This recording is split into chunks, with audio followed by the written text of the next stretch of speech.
everybody. Morning. 55 1300 H Street, I'm sure that's that one. What did we cover yesterday? Incidents. In particular, what kind of incidents? My memory back then. Not accidents, but what? Backing up.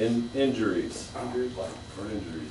So, yesterday we did have an incident. It was not an injury. Dave had a little incident at the college. We decided with me being a landscaper, him being a mason, we're going into business together. Well, he'd have to hit a lot more buildings for you to make money at that. Let's not do that. So what happened yesterday is, if anybody's familiar with the college, he's got a stop where he picks up the 2-yarder and dumps it. And he has to carry that 2-yarder about 50 yards to a loading dock. And it's a hand pick at the loading dock. So as he's pulling up to the loading dock, went to stop, and the truck just slid forward, like 3-4 inches further than what he planned. And the fork of on the truck hit the building, cracking the brick. Not major damage, but still something we could have prevented. 1 inch over, you would have had that pole. Yep. Isn't carrying a 2-yarder around like that kind of dangerous? Well, Aren't those made to dump and set down and not be driving with them? That's a general consensus. that's the general consensus.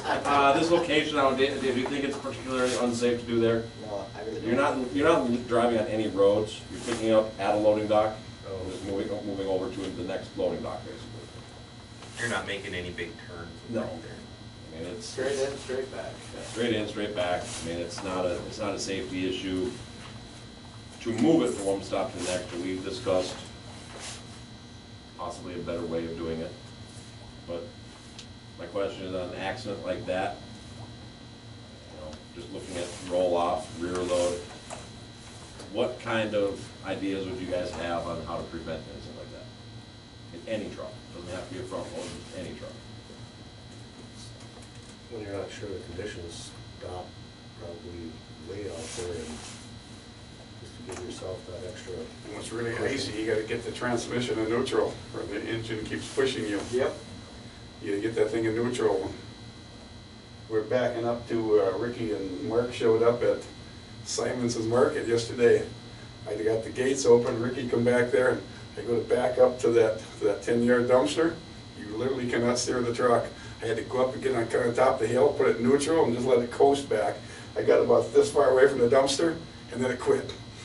It just stopped rolling, so you gotta put it in reverse, bring it and kick it in neutral again, back right up to her. But if that thing's in reverse, Good you know, tips. you can have your foot on the brake and still a tire sitting there spinning. With those wide tires, she just slides everywhere. But that's greasy as hell. Good tip. So put the transmission in neutral. You know, as you're approaching where you want to stop, Ryan said stop. You'll plan to stop well before where you would normally plan to stop. I think me and Dave covered both of those yesterday. Anything else? Was it have sand or salt or something kind of spread down? That's what I had to find with. We've done that at some places. Before, We've done it at some places where we refuse to service something until they get salt down.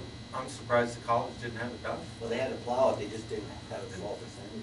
And it's salted good. That was even worse yet when they had it plowed, it was a sheet of, it's a sheet.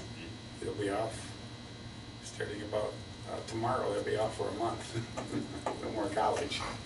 So, general takeaway for today is what? Watch the ice. Careful. Trying to plan for the unexpected. Exactly. All right, to the road. Drive safely, guys. There's only 2 tickets on that. Yeah, Paul's got the other one he's gonna call that. Which is, first stop.